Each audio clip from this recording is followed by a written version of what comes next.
Welcome back once again to Bonita Media.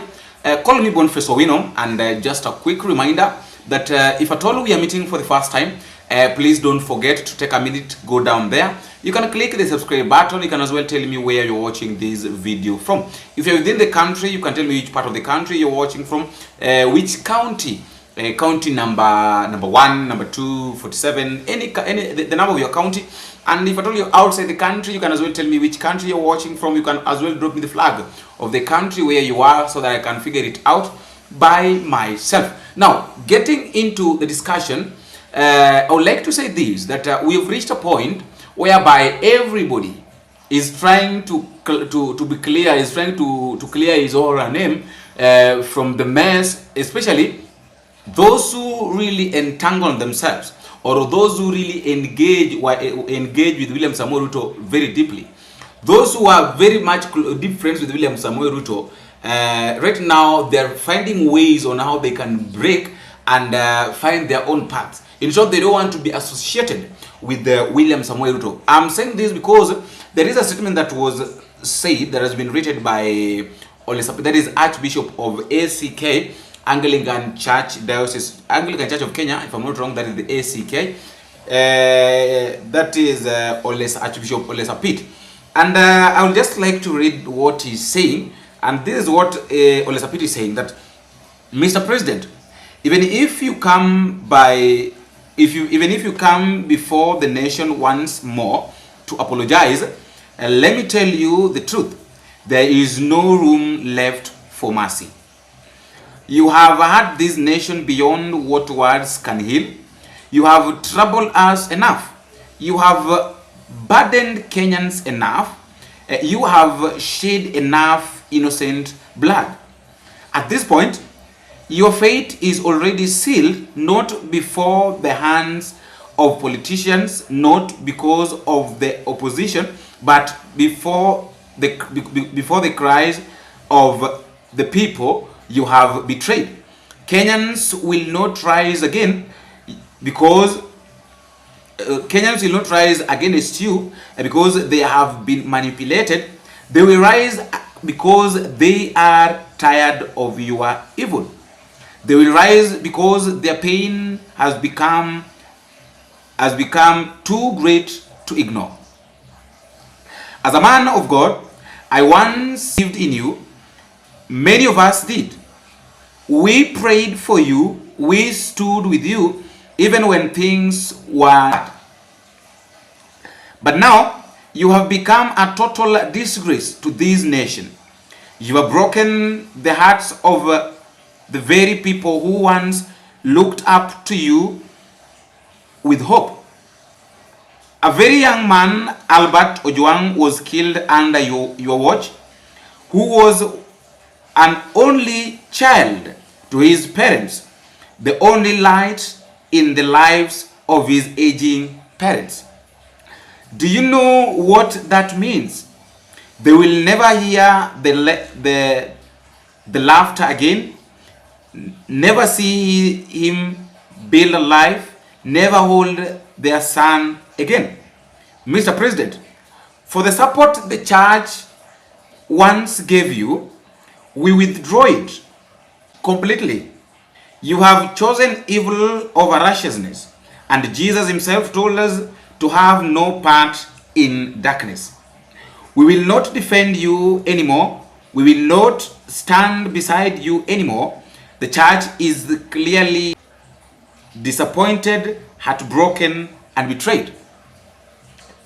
You've turned your back of the people, and worse, you have turned your back against on God. And now we urge all Kenyans to stand firm, stand for justice, stand for democracy before it is crushed beneath the weight of evil. Let the voice of the righteous not be silenced. Let the blood of the innocent not be forgotten. May the soul of Albert Ojwang rest in eternal peace. And may justice, true justice, be done.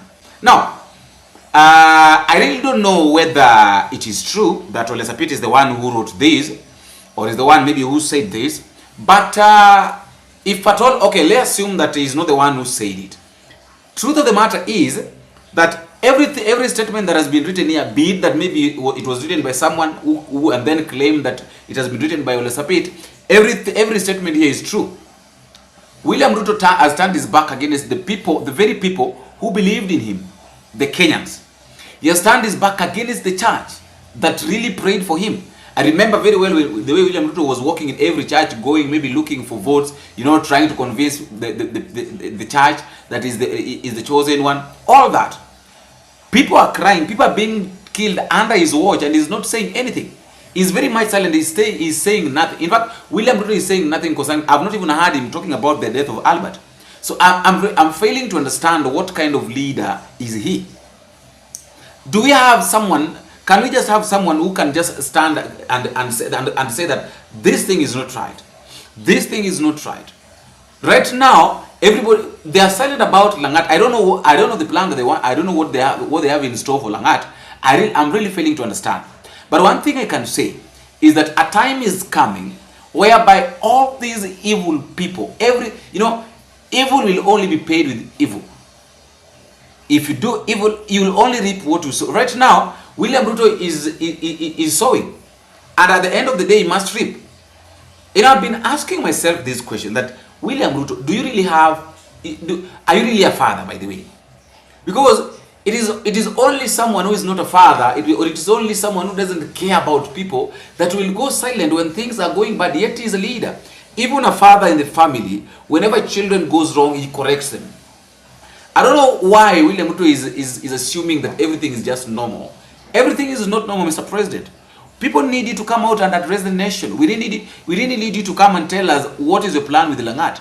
Because at this point, if you do a mistake of retaining Langat in the office, we have got Langat and Kipchumba Murkomen.